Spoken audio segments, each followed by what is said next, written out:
Pessoal, vamos girar o assunto, porque não durou nem um dia, ou menos de 48 horas, a votação ali de todas aquelas indenizações, extrateto, salário, prefeitos remuneratórios mesmo, dos servidores do Legislativo. Discutimos isso aqui bastante ontem no Central de Notícias. Os parlamentares aprovaram a toque de caixa, não só um reajuste de cerca de 9%, quase o dobro, né? Aliás, o dobro da inflação do ano passado para servidores do Legislativo, do Executivo, mas também para alguns servidores, uma casta ali especial de pouco mais de 70 servidores do Legislativo, a possibilidade de ganhar muito acima do teto constitucional, que hoje é de R$46 mil. Mas veja o que aconteceu. O ministro Flávio Dino acabou de conceder uma liminar para impedir o descumprimento do teto constitucional por meio dos supersalários no funcionalismo público. A decisão acontece 2 dias após o Congresso Nacional aprovar o aumento de salário para servidores do Legislativo e a gratificação que extrapola o teto constitucional. Repórter José Matheus Santos está de olho em cima do lance e tem os detalhes agora para a gente, direto do STF. Boa tarde, Zé Matheus, bem-vindo.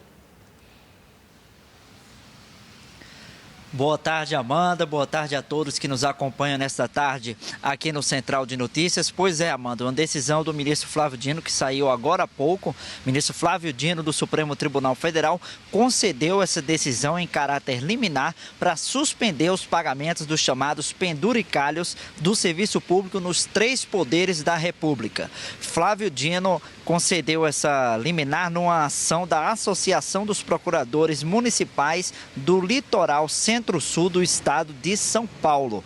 Uma ação sobre uma questão local, mas aí ele acabou estendendo essa decisão, decidindo, né, por essa decisão em relação à questão dos 3 poderes da República. Foi algo que aconteceu agora há pouco.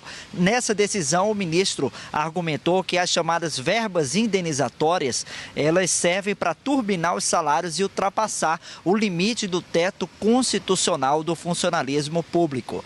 Essas verbas, né, Amanda, a gente viu recentemente o Congresso Nacional aprovar na terça-feira essas verbas extras para os servidores do Legislativo, mas tem sido uma prática que tem sido usada também pelo Poder Judiciário e também pelos Ministérios Públicos em relação a esse assunto. O teto constitucional atualmente no Brasil de R$ 44.008, R$ 44.008,52, ou seja, essas verbas aí com verbas extras de pagamento, os recebimentos têm ultrapassado esse teto constitucional. O ministro Flávio Dino determinou que em até 60 dias, órgãos de todos os níveis da federação, ou seja, dos estados e do Distrito Federal, revisem as verbas pagas e suspendam aquelas que não possuem base legal. O ministro Flávio Dino também cobrou do Congresso Nacional a edição de uma lei para decidir quais verbas indenizatórias são admissíveis, ou seja, o que é para ser pago ou não. Por exemplo, tem questões de férias,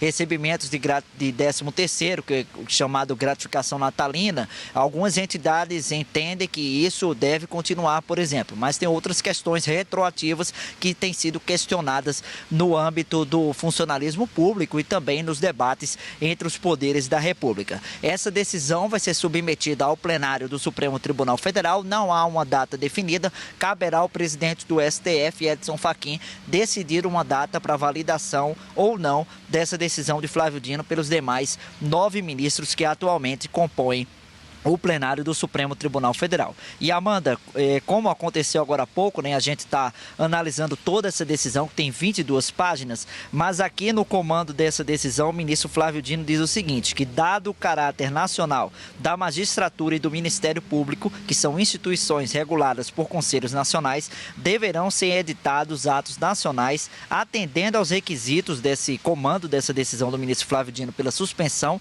desses penduricalhos, com efeito vinculante sobre todos os tribunais e órgãos do Ministério Público. O ministro Flávio Dino também disse que em nível estadual e municipal, a publicação dessa decisão implica a ciência de todas as procuradorias competentes, tanto do Poder Executivo quanto do Poder Legislativo. O ministro Flávio Dino também disse que esse debate acontecerá aqui no Supremo de forma presencial no plenário do STF, ou seja, não vai ser, por exemplo, no plenário virtual. Qualquer informação adicional sobre isso, a gente vai trazendo aqui em relação a essa decisão do ministro Flávio Dino, decisão de bastante impacto, né, no funcionalismo público e também nas contas públicas, Amanda. Perfeito, Matheus, e já a gente vai se debruçar, vai mergulhar mesmo nessa decisão. Como o Zé Matheus falou, é uma decisão que acabou de sair agora, ser publicada pelo ministro Flávio Dino no âmbito de uma outra ação municipal, mas que ele enxergou aí, viu um ensejo justamente depois dessa aprovação no Congresso Nacional, que foi amplamente divulgado e debatido pela mídia, com essa repercussão também muito negativa na sociedade, nas redes sociais, de dar essa verba de caráter indenizatório, que na verdade não é uma indenização, é o penduricalho. É mais uma coisa que é agregada ali o salário acima do teto constitucional e que passa a ser uma remuneração constante, permanente, não tem nada de temporário. Já a gente vai mergulhar nessa decisão extensa do ministro Flávio Dino, mas que deixa muito claro porque é inconstitucional essas verbas acopladas sempre sob esse mantra indenizatório aos salários do serviço público em geral. Muito obrigada, Zé. Governistas pedem o veto parcial de Lula justamente sobre esse projeto, que amplia salários e benefícios no Congresso Nacional, especialmente esse trecho que autoriza folgas não usadas a serem pagas em dinheiro, então tendo um caráter remuneratório.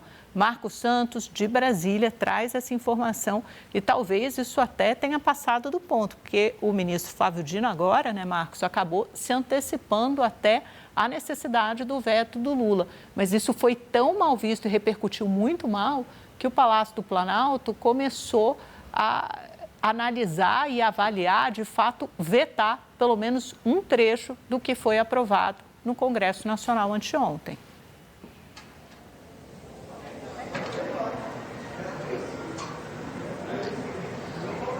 Olha, Amanda, é isso mesmo. Tem repercutido de forma negativa, extremamente negativa, pelo menos informação repassada por bastidores. Aqui, no caso, no Planalto, no Palácio do Planalto, o presidente Lula deve vetar, pelo menos de forma parcial, um trecho do projeto que foi aprovado. A gente lembra aqui, de forma extremamente rápida, tanto no Congresso, tanto na Câmara dos Deputados, como no Senado Federal. Na Câmara, em pouco mais de 1 hora, no Senado, em menos de 30 minutos. Então, o presidente deve votar, pelo menos de forma parcial. E o ponto específico a ser vetado, no caso, poderia ser o que define ali o aumento dos salários desses servidores, que poderia passar de R$ 77 mil, acima do teto constitucional. O ponto também seria a respeito das folgas desses trabalhadores, que a cada 3 dias trabalhados, ele no projeto diz que a cada 3 dias trabalhados, eles poderiam ter uma folga, um dia de folga, e esses dias de folga poderiam ser vendidos também. Ao longo do mês acumularia pelo menos 10 dias e com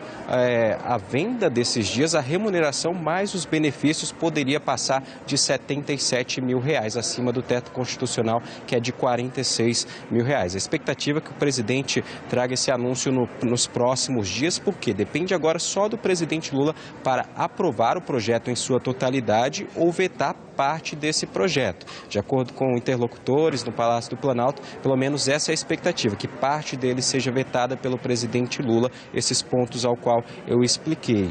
Então, o detalhe é esse: o Planalto tem feito muitas articulações com os parlamentares para ver justamente como que isso afetaria. E o impacto aos cofres públicos também, Amanda, poderia passar de mais de R$ 1 bilhão. Então, por isso que o projeto tem sido alvo de muita polêmica e muito questionado pela opinião pública, Amanda.